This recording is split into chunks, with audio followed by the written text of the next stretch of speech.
What is going on, everybody? Welcome to the 13th episode. Yeah, 13th episode of this Yeah. podcast. We have our third guest. His name's Miguel. I met him at Northwest Nomads. Really cool dude. He's a videographer. He does events and concerts, and uh, from the looks of his Instagram, he's doing a lot of really cool shit. So I'm excited to have him on and hear about everything he does. So welcome, Miguel, to my podcast. Thanks for having me. Yeah, of course, man. So, what exactly for the audience? What exactly is it you do? And how long have you been doing it for? So yeah, I'm a videographer, photographer for the most part, full time. It just depends on the events. I do a lot of live music recording, which is what you'll see on my Instagram. But I also do like nomadic gatherings, like Northwest Nomads. I work with tiny home tours, and I do YouTube tours of different people in cool builds. So like sprinters, ProMasters, buses, just vans like yours, and Right. like tiny homes that are under 300, like 399 square feet. Okay. But yeah, that's pretty much what I do now. That, and for the live music, it's mostly live videos for this channel called Caliber TV. Okay. We kind of take when you live stream a concert, we kind of just make videos like that, but make them cinematic. Oh, right on. Pretty Right cool. on. So, how long have you been doing the entire like all of this for? And what was like your first step into this world? And then when did you start really like um oh, would you say blowing up or gaining traction, I guess you could say? Like you have to build, I would assume you have to build your own portfolio and get your name out there because there's probably a lot of independent stuff like in the beginning, right? Yeah. So I started in 2016. I was working like retail, and I was doing art as well, like a pigment pen art, making stickers, t-shirts with my art. And then that's around the time that Instagram started to, allow commenting and sharing and stuff, because before that it was just likes. So I started like taking pictures of my art. I got a old DSLR, like an old T3i camera, and just started doing pictures of my art, people wearing my shirts, like wherever my stickers would be placed. And then met other artists. They wanted kind of like just some product shots for their canvases and stuff like that. And it Okay. kind of up from there. I started doing like little like makers markets, and I made one recap video for a makers market that I was in. So like whenever my booth was slow, I would go Mhm. around and get like little clips of the market itself, like people just hanging around looking at stuff. And I made like a little 30-second um, video recap for Facebook for them to post. And they ended up like hiring me for the next market and like let me have a booth for free. Oh, And right then on. like from that video, like that makers market, they kind of just, they were like the only one in my little town. So pretty much everyone knew that event. They saw their video. And then there was like local restaurants that needed something done for video. And I was like just charging like $50, which like nothing. I was like, I'm making like $50 for this. This is sick. And I would get fed. Right. So it was like a win-win. But yeah, I just kind of picked up from there. Ended up quitting my job when I saw that I was making enough to like pay my phone bill and like gas, which at the time was my only worries. Right. Um, but yeah, that's pretty much how it started. After that, it was just networking, building a clientele. The portfolio kind of just grew by itself. I didn't Right. really serious about it for a few months, just because I was making stuff for other people to post. So Mhm. in the beginning, and even now, it was more word of mouth. Oh, right on. And that's cool. It all just kind of started local too, is what it sounds like. Yeah, all in Stockton, just like local makers, local restaurants, breweries, anywhere that was having events or wanted to promote something that was going on. Just because here, I live in, it's called Stockton. It's like right between Sacramento and San Francisco, Okay. like wedged between two big cities. And most of the people here would have to like go to Sacramento or San Francisco to really find anything fun to do. Right. When I started doing video and photo was kind of at the height of like Stockton trying to bring more events to be less of a boring town. Right. And I was kind of like the one out there capturing it and getting it shared on social media. So I think it was more of a kind of a right place, right time type of thing. Right. Just kind of fit into the groove of things, just hopped on that train pretty quick. That's Yeah. pretty cool. That's pretty cool, actually. So, Yeah. um, man, brain fart. I was getting ready to just roll into a question. I was like, man, this is gonna go good, and then I had a brain fart. Um, so whenever you're doing like the events now, like the nomadic events or the concerts or what have you, what's been like your favorite thing? Like what's your favorite thing to go to? I guess so you get more inspiration from when you're doing your photography and videography. Definitely I think the van tours, anything nomadic, really. Yeah, Like yeah. North Nomads, like I like one, yeah, it's a job, like I'm there to work, but I'm also like making friends, meeting people. Hmm. And it's just like, even though I'm creating something for social media, like while I'm there, I'm being more social than anything. Right. I pull the camera every once in a while when something cool happens, or if there's a shot I know I need to get. But it's Yeah. just really to like actually be part of it and interact and like be not just capturing the event, but be part of the event. Yeah. Um, Yeah. Right. those are definitely my favorite. Like the music stuff is cool, but it's more, More like work, less play. yeah, like Northwest Nomads, that was 4 days, and I kind of knew I was just there to capture the vibe of, Right. when we're a concert, it's like, hey, like the band goes on at this time, you have an hour, and basically every shot you get, you only have one chance to get it. So it's a little more work than play, and I feel Right. like Kind of keeps you on your toes a little bit more. yeah, and like the nomadic events, the tours, they're more low key, more slow paced. Like Right. Well, that's and it seems like you even want to kind of be a part of that nomadic lifestyle in a sense too, because I remember you have your truck that you built the bed of the truck. You did a little building there, didn't you? yeah, the little camper topper. Yeah. Yeah. Yeah, that's kind of been growing. I actually just went to San Diego 2 weeks ago to film a bunch of tours for tiny home tours, Okay. and had a lot of ideas for different things to put in the truck to do more long term. Because I think, yeah, I took it to Northwest Nomads and I was in it for just that week, and then I went to like an Airbnb in Portland. Yeah. But I'm like fixing it up, finding a way, maybe get a Jackery or something for charging my batteries so I can go longer. Right. Right on. Yeah, dude, it was cool seeing you at Northwest Nomads because kind of like what you were saying is you were also able to do a lot of like kind of hanging out. Like whenever I was walking around, I'd see you every now and then, and you always had your camera in your hand, and sometimes you were filming, and sometimes you were just shooting the shit with some people and hanging out, um, which was pretty cool. Uh, Yeah, you get to socialize a lot, and it's kind of it's fun learning everyone's stories.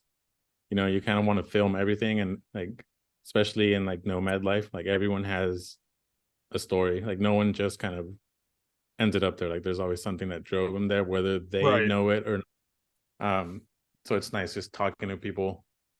Yeah, and And it's crazy how unique everybody is too. Like their stories and how unique they are. Um, because you'd almost imagine that everybody in this lifestyle is like somewhat the same in a sense, but that's like that complete opposite. Like nobody's really the same other than they wanted the same thing in life, which was being nomadic and traveling. But kind of like you said, everyone has like a different story and everyone's just a little unique. Like that one guy, Nomad.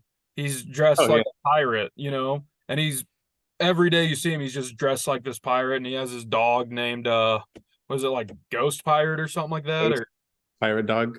yeah, yeah. Um, that guy's pretty cool. But yeah. He's always yeah, like you never just see him in sweats. Like he's always wearing his boots, the hat. Hmm. Yeah, Nomad's a cool dude. I guess And somebody he's a said nice that's his like guy. yeah, he's super nice, super nice. This guy's like a giant too. He stands like a foot over me. Quentin. Yeah. He's a tall guy. Cool. He Yeah, is that's tall. I big. remember you talking about him before, but yeah, that's tall. He is big, big. Um, somebody also told somebody told me that his pirate get up is like that's his every day too, even outside of the event. Yeah. Um, His van is called the White Pearl, and it has the what's it called? The Jolly Roger on the side. It's okay. awesome. Heck yeah, that's awesome. Um, so so I know like we talked about your you were starting like you started local and things just started expanding from there for you. If somebody wanted to, they're scrolling through your Instagram and they're like, man, this guy just looks like he's living the life. He's, going to all these concerts and this, that, and the other. And they wanted to know like how do you get into, that field? What steps would you tell them to take? To get into like Like, videography in general, or like the concert stuff. I guess a little bit of both. Because I'm sure it would be like somewhat of an intimidating thing to try to get into. Because I'm sure there's also, a lot of the behind the scenes stuff, like all the editing and, you know, what film would fit where and, this, that, and the other. So, like, what would the beginning steps for somebody to get into videography and maybe eventually getting into concerts, like doing that? I would say for videography, just start shooting. Like we all have a camera in our pockets now. There's like free editing apps. You can just start shooting literally anything. Like you don't have to put yourself in the niche. And there's CapCut, there's TikTok. Like TikTok has its own editing thing. They You have like Reels. Instagram has templates where you can edit Reels. Um, so it's like really, it's a lot easier to get into it now than it was back when you really needed like professional camera. Right, Just I think every iPhone from the 13 and up shoots 4K now. So you're gonna get good quality, decent quality with just the one in your pocket. Um, so yeah, just actually having the desire to start is okay, all you need to get started in videography, and then just upgrading as you need. right, And for the concerts, like once you already have the hang of it, like you have a editing style, or maybe you don't, maybe you just like started developing an eye for that, just shooting like local musicians and building a portfolio. That's the way I would have done it. Like I got lucky. I just knew musicians and right, they knew that I was doing photography. So they were like, hey, can you do like our promo photos like before the show and then maybe some of the show? And it grew from there. right Uh, on. but if I had to start from like not knowing anyone, I would just go to like local shows, open mics, start taking pictures of musicians, editing them, getting creative with it, and just making a portfolio so that I could reach out to other musicians with already a body of work and be like, look, this is what I've done. And like, if you just give me like a ticket to your show, and eventually you get better, and then you can be like, hey, like a couple $100, or start putting a price on your work. But Yeah, yeah, I think it's a lot of free work, more of a passion project for sure. yeah, you got to really love the idea of doing it already. Yeah, Um, yeah, okay. you don't Uh, go into this for the money. It kind of just right, yeah, the byproduct of you following your passion. right. So, like you said, we all have, a camera in our pocket now. This might be a silly question, but if these cameras are shooting so good, what's really setting a phone camera? Um, like what am I trying to say? How would this compare to trying to like film what you film with your camera, but with a phone? Like, is it that you could shoot raw with your camera or maybe do different settings? Or do you think you could shoot something on your Yeah, phone just as well as your camera? you could get pretty close. The biggest thing is your phone kind of just has everything in focus. Like sometimes you can sometimes do it on the phone where you put it really close, like the thing closest to your phone is in focus and the background's kind of blurry, has that dreamy effect. Mm-hmm. Um, but that's usually something that you can't get all the time on a phone. And with a professional camera, you can control that depth of field to where you can kind of blur out the background and it has that more cinematic feel. And Right. also you just get a lot more you can get a lot more creative with the colors out of a camera versus your cell phone, and the controlled lighting too. Like I know you can see on your phone when it's dark, it'll kind of compensate and it'll make the image look grainy. Oh yeah. And that's just like your phone automatically doing it, and then the camera just gives you control over all those settings, so you can like control just how much grain you want, how bright you want the image, Hmm. and Makes what you sense. want in focus. Versus the phone is just like you point the phone at any scene and it's gonna just make everything be in focus. Right. Okay, that makes sense. That makes a lot of sense. Um, what's been like your favorite outside of like your favorite type of event to go to, and maybe excluding Northwest Nomads, what's your favorite like concert or something you've been to that's just blown your mind while you're working? Oh man. You've been to so many, so I'm sure you might have to do some digging. Yeah. I think well there's been two recent ones that were really cool. One was in Irvine. It's for this band called Pierce the Veil. Um, and they're like a band that I grew up listening to. Yeah. So just the fact that one, I was paid to shoot them, and two, that they paid for my travel to go shoot them. Like that was big in two ways. One, because I was getting paid, like I was being brought out to do what I like for a band that I like. And Hmm. then also just because there's someone that I listen to. So I was back there like recording, and at the same time I was like mouthing the songs that they were playing because I was like, I know every single one of these songs. Right. Yeah, you're just jamming out. Yeah, so that's definitely my favorite for that, for those two reasons. Um, and then the other one was this most recent one, which is the first time I had someone fly me out. Ooh. This band flew me out to Boston for one of their sold out shows. So that was cool, just because that was a first. Like I'd never had someone be like, "Hey, I'm going to fly you out to shoot." Man, that must have felt really good. Like, holy shit. Yeah, that felt big time. Like me and my media team here, we're like, damn, we're going to Boston, and then we were in Boston. We were like, can't believe we're in Boston, like to film. Right. That's crazy. That is, dude, that's really cool, actually. I couldn't imagine like working hard at this and then getting your first, like, hey, we'll fly you out here. Like, what? You Yeah, know, that's freaking, feels like that big break. But then you think about it, like these guys are doing it every day, and I think for us, it's like this one show, and we're right. out nine.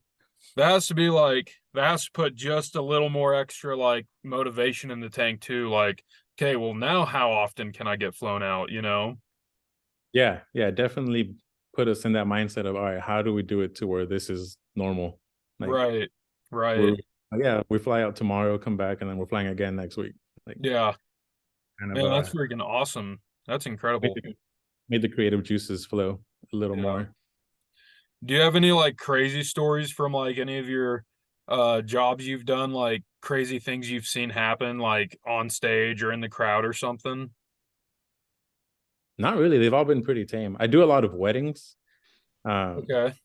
like it's that's like the most common event here, especially in the summer. And I'm still waiting for that wedding where someone objects or like some drama happens, and they've all been pretty chill so far.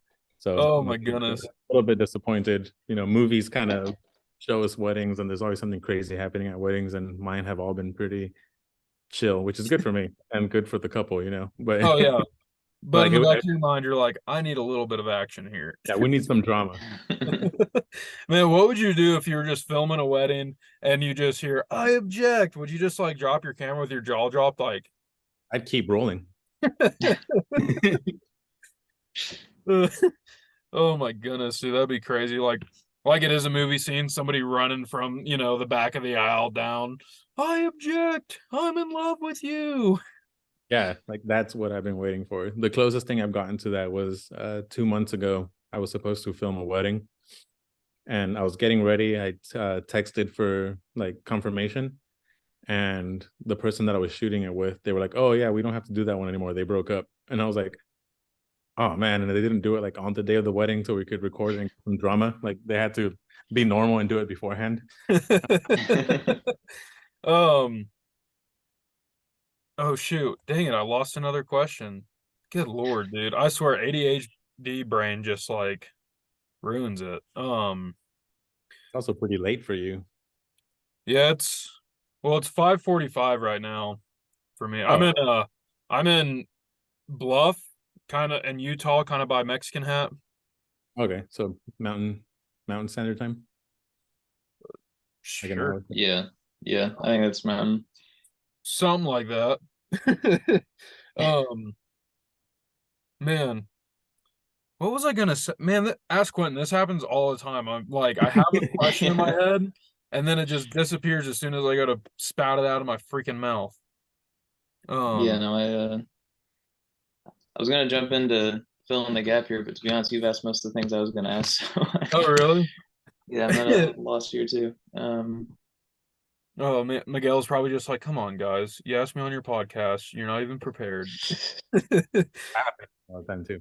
Like you're ready, and then you just blank when it's time to let the sentence out. Oh man. Yeah. So like every podcast we talk about like what we need to do to improve the podcast.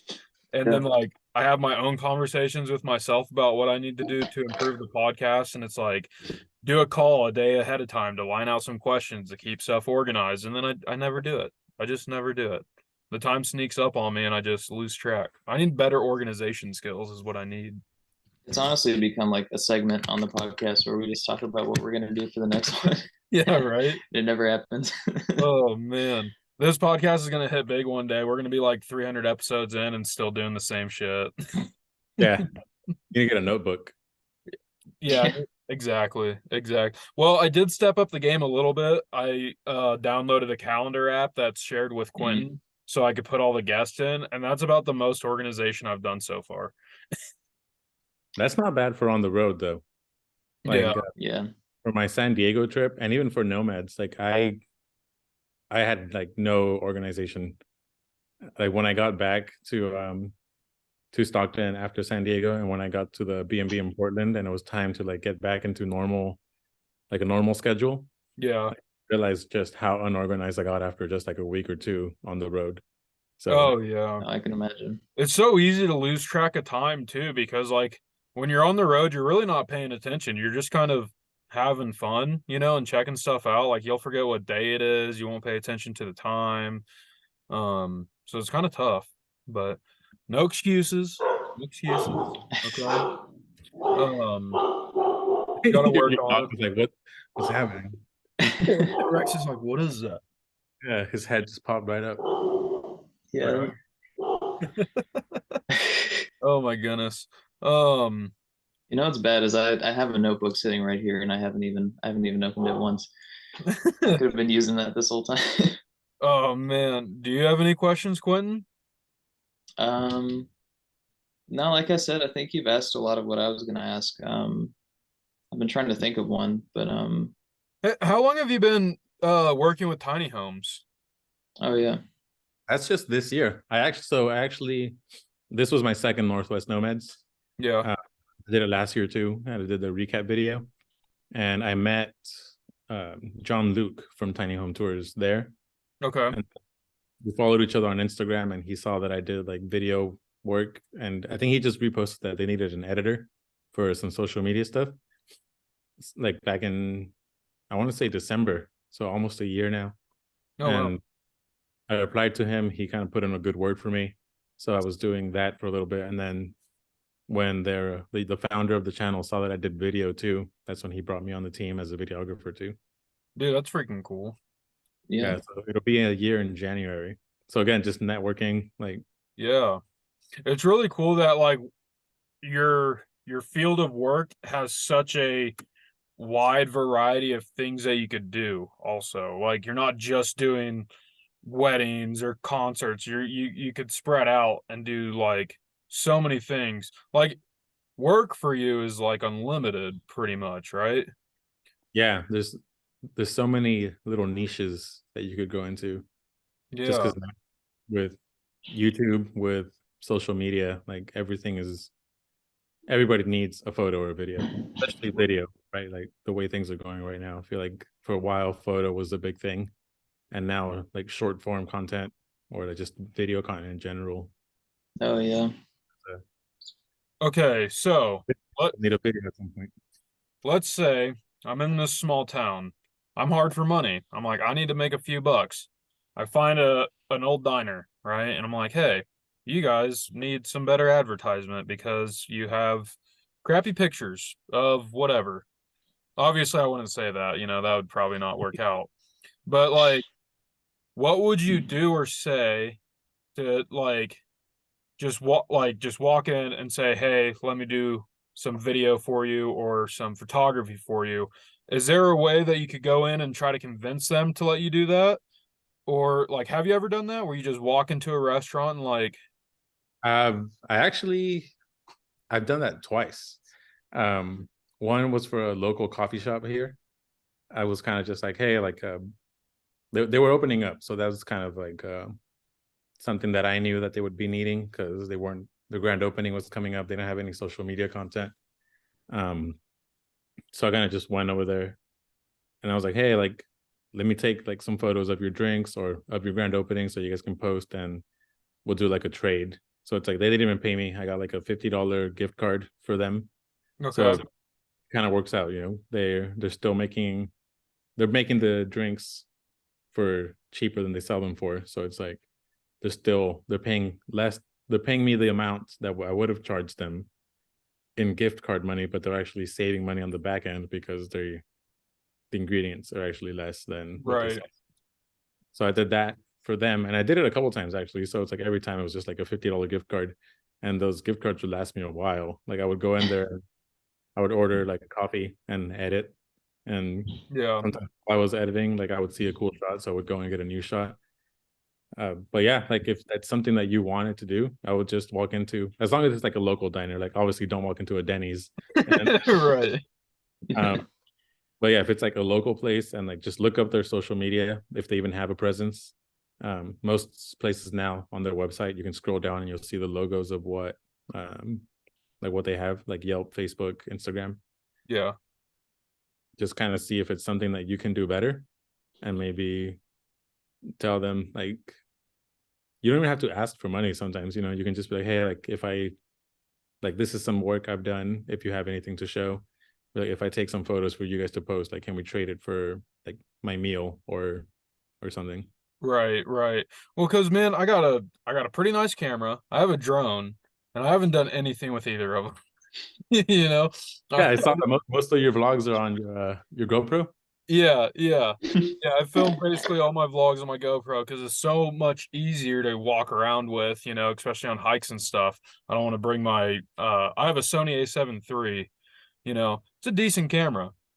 And I have a DJI Mavic Air 2, decent drone. Don't do anything with either of them. Yeah. You know?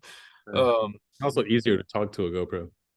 yeah, yeah. Smaller camera, so you don't feel as intimidated.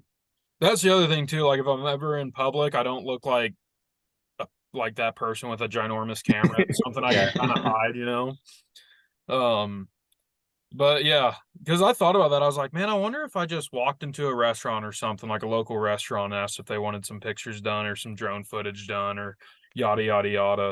If I can make some money doing that. But Yeah, I mean, it's the worst they can say is no.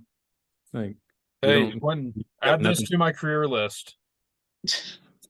There's actually a YouTuber, I forgot his name, right? I think it's North Borders. Um, you can look him up, and he has a few videos where he'll like walk into a restaurant or a coffee shop, and he'll tell them like, "Hey, can I create some content for you?" And he'll show it to them, and then he'll charge them if they want to buy it. He'll give them the option to buy it. Oh, So right he's kind on. of like, "Hey, look, I shot all this stuff. Do you guys want it? Here's my price." If they don't want it, he has portfolio stuff. And most of the time, like there was a few videos that he did at different coffee shops. I think he just chose coffee shops for one video. He went to like 10 of them until one of them said yeah. Oh wow. And like they would give him the drinks for free because he needed them for the photos. Okay. And he ended up like selling them like 10 pieces of content for their social media. And then the owner ended up having a car that he like souped up, and he wanted pictures of the car. So he ended up hiring him to take photos of the car. Oh, Pretty nice. cool. It just led to more work. So it's not a bad idea, especially like for you that you see so many places. Yeah. Like you have so many opportunities to Right. just go in there and ask, save yourself some money and even make some money. Right. Yeah. No joke. I gotta start And get looking into this experience, stuff. get to use your camera. I know, man. I can actually put my money to work. Maybe make some money back. Just start taking your camera with you when you go eat, and just turn in your Instagram into like a part-time foodie account. Right? Yeah. Yeah, I should It's a do good that. I idea. need to Oh, Quentin, I could do this with sushi restaurants. I have a thing with sushi. I'm like Yeah, you an could. addict. I should go to local sushi joints and do this. Free Yeah. You should. sushi? Dude, oh my God, that's a way to get free sushi. I just realized. Dude, life hack. Yeah, that would probably cut down a lot of your expenses if you're able to Oh, get your sushi for free. I have probably spent, I'm in a ballpark. Since I started this trip, I've probably spent close to $800 on sushi, I'd imagine. I That's just I can't help it. I was in Grand Junction for a couple weeks, and they have a city market there, like the grocery store, and they have sushi there. In one week, I probably ate their sushi like 4 or 5 times, and it was. And I'm not gonna lie, for grocery store sushi, it's pretty decent, man. You know, they got the rainbow Sometimes roll. it's good. They got they had sushi burritos. I didn't get one, but they had them. You know. I- I've tried gas station sushi, so Ooh, how was that? Yeah. I'm here. I'm alive. Fair enough. Fair enough. Fair point. Wasn't terrible. It was funny because I was telling somebody I went to the city market for sushi, and they're like, "Why don't you just get Walmart sushi?" I'm like, "That's unethical. That's disgusting." I got Walmart sushi once, and it was not good. Yeah, and it's overpriced. You get like 6 pieces. Yeah, Yeah. and sometimes it's like still frozen whenever you eat it. At least that was my experience. Yeah, a But lot of the ones I've tried at different stores are usually like pretty dry like that, but the you're kind city of doing it market, to yourself, so dude, The the rice. city market, that dude was making it fresh every morning. Every morning, some dude would go in and just whip out fresh sushi. Pretty That's impressive. like a safe way too. Yeah, yeah. Rayleigh's, they have those. mm. Um, so do you have any events coming up? Not in stone. There's a few, like there's one that's in Chicago that may or may not happen. We're still in the negotiating process for that one. But yeah, it's chill right now. It's the holidays, so kind of slowed down a little bit. Yeah, I'm just going back hanging to out. Southern California for some more tiny home tour stuff, Right but on. that's always like more slow pace, like less timeline. Who who's Yeah. that one guy? I think he just got a shipping container home from Tiny Home. Does Tiny Home do the shipping container homes? Do they make No, those? no, we just do the video, the channels. Oh, okay. I might be thinking of a different do you know Sean Gatz? I think his name's Sean Gatz. He has like the tattoos all over his face, and he's building this crazy I say crazy, this like compound thing out in the desert, and he just got this like tiny home. For some reason I wanted to say tiny homes got it for him or something, but I could be wrong. It could have just been a company that makes tiny homes. Anyhow, he has some pretty interesting content. He is building this like compound out in the desert, and he's like always like welding crap or like building crap. Um, he's a van lifer also. Man, this story really is just dead ending. I was really hoping one of you knew who he was, so we could conversate Yeah, I about have it, no but idea. we can skip this. We can skip this. I think his name's Sean Gatz, though. No, just because it's in my head, I want to look it up so I can show you guys a picture of him just in case. That name sounds familiar, but I'm pretty sure it's just because you brought him up before. Um, Watch his name not even be Sean Gatz. I could just be way off, like super wrong. Oh no, it is Sean Gatz. Look at me. And he has a bunch of fake accounts. Was he Wow. like a celebrity or like a public figure type? Yeah, he like got really popular. Well, maybe this is his real account. Oh yeah, it has 35,000 followers on it. Let's go to his Instagram. Uh Sorry, my phone's. Oh yeah, he only has 2 posts. Okay. This guy. Mm, no, it doesn't look familiar. No idea who that is. Yeah. Is your cracked or is his like forehead busted? I think that was he just got an addition to his face tattoo, I believe. Oh, okay. At first I thought he had a crack on his head too, but no, he just got an addition to his face tattoo. But yeah, he does crazy stuff out in the desert. That would be another him. guy to get on the podcast. I wonder how. I just need to go to his desert compound and track him down. Oh, what's up, Yeah, dude? just roll up and do it in person. Right? Yeah, no joke. Do you remember Scott from Nomad Solar? Yeah. Uh I'm he was going to be a guest on the podcast last week, but he got tied up with something. So I think we were going to try to do it Thursday, but now that didn't work out. But we're going to a Thanksgiving event at Lake. I always mess up this damn name. Mojave? Mhm. Mojave.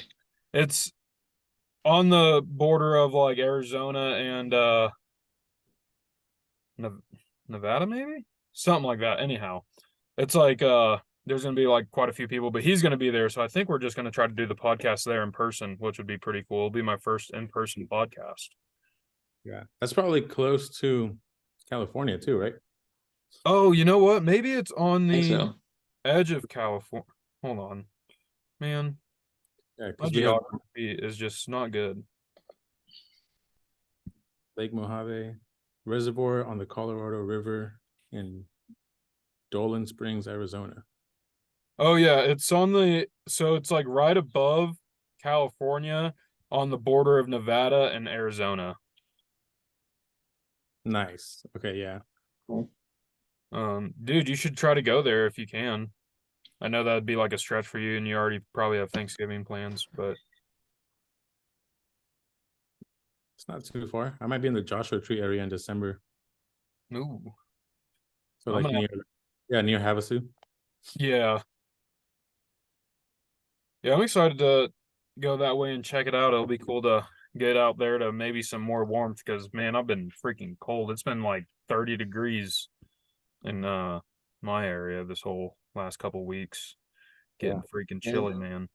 You have to come out to California. We're still in the mid 40s. Really? Yeah, I Does want to sound get out nice. to California. I really want to get out to Northern California and go check out the redwoods. Oh But yeah. I'm gonna have to save that for probably next summer or something. But Yeah, you can, yeah, California is a full like a month. yeah. It's so big. Yeah, I think in the beginning of my trip, I missed out on a bunch because I was moving so quick. Um, because like really I didn't start slowing down until Northwest Nomads. Mhm. Within my first month of traveling, I made it from Missouri to Oregon and didn't really do a whole lot. Uh, but I also wasn't in the groove of things. So now that I kind of understand the lifestyle a little bit more, it'll be nice to get out to like California or something and take a more time to explore and check stuff out. But Yeah. Yeah, you can well, do a whole man, I appreciate you coming on. This has been a blast. Sorry I'm not like way more prepared with better questions and stuff. it's all right. We got a few informational tidbits in there. Right, right. Yeah. Uh One day this will be professional, but yeah, it'll we're be a still minute. amateurs. You'll have a whole studio in your van. Yeah, right. Have you done many other podcasts? Uh, I do. So I produce two. Oh, nice. I have like the microphones and the podcasting setup, but That's cool. this is only like the third. Yeah, like the third one I've been a guest on. Nice. Nice. Nice. Usually on the back end of it. Right. Yeah, doing having a guest is really cool, but it always gives me a tiny bit of anxiety because I'm like wanting to make sure it'll turn out good, and like ask the right questions. Um, and then the podcast and then I'm just kind of like an airhead. I'm just like, huh, huh, what was I gonna say? You know. So if you're like you produce two podcasts, what is like what is producing? Like, are you just making sure you have all like the audio levels right and You're just like sitting in the background, like listening to the audio levels and the Yeah. soundboard and all that. Yeah, pretty much. I set up the equipment, set up the microphones for the guests, and then I just hit record and put on my headphones, and I have like these dials for each microphone. So if someone's talking louder, I have to like adjust the levels, mm, do a bit of processing, like some noise cancellation and stuff like that. But are yeah, you just like making sorry, go ahead. yeah, just making sure that it sounds good so that there's as little to do as possible for the editing. Right, right. So do you edit them also then? Uh, one of them, yeah. The other one, I kind of just send them the audio. Okay. Right That's on. cool. Right on. Do you I'd do always like seen what like a Jamie does too and like pull stuff up on the computer from like Jamie from Joe Rogan? The what? Like Jamie from Joe Rogan, like Jamie, the producer on Joe Rogan's podcast. Are you like pulling stuff on the up on the computer also? No, No. no, not that. Yeah, these aren't video ones. These are just like audio ones. Oh, right on, right on. Yeah, this is our third video podcast, right? Third? yeah, I think we started on 10. So Yeah. Oh yeah, because that was the Halloween special, I guess. Yeah, we'll yeah. call it a Oh wait, no, that special. would make this 4, but yeah. Um, Would it make it four? See how lost we are, Miguel? 10, 11, 12, 13. Yeah, I can Yeah, do four. math. Oh my goodness. So you count my fingers. Right. All right, Miguel. We'll let you go. I appreciate you hanging out with Yeah, us, thanks. letting me pick your ear a little bit. Um, That's fine. It was nice talking to you again after a few months. yeah, I know, man. I'm excited to catch back up in person sometime. So, are you gonna go to Northwest Nomads again next year? Oh yeah, for sure. I With might be all... going to Schoolie Palooza too. Oh man, if you do, I'll be there. Yeah. And then December I'll be it's called the Desert Jamboree. I'll send you the thing on Instagram. It's in Thermal, California, near the Salton Sea. Okay. So if you're like in South, if you're in Arizona or like South Nevada, you'll be pretty close. Hell yeah, man. Sounds good. Well, then Yeah, if I don't it was see nice to you, meet you. Sorry, you go ahead. you're good, man. No worries. If I don't see you between now and Northwest Nomads if I don't see you at one of those events, then I'll see you at Northwest Nomads. Yeah, man. Great being on here. Thanks for having me, and have a good night and safe travels. Used to. You oh my god, dude. I need a nap. You as well, man. All right. I'll talk to you later, bro. All right. Later. See you. All right, guys. Thank you for watching today's podcast. It was a little messy. That bit messy. I didn't come in as prepared as I probably should have. Like I said, these last couple of weeks, well, I think I said that more in the vlog, but these last couple of weeks I've been kind of lazy. I just been, I don't know, just hanging out a little bit. Haven't been doing much, haven't picked up the camera much. But I'll get back in the saddle. I'll get better. I'll do better, and we can only go up from here. Thanks for watching, and thanks for listening. Everybody have a wonderful evening, wonderful day, wonderful time. Keep dreaming, and I'll talk to you later.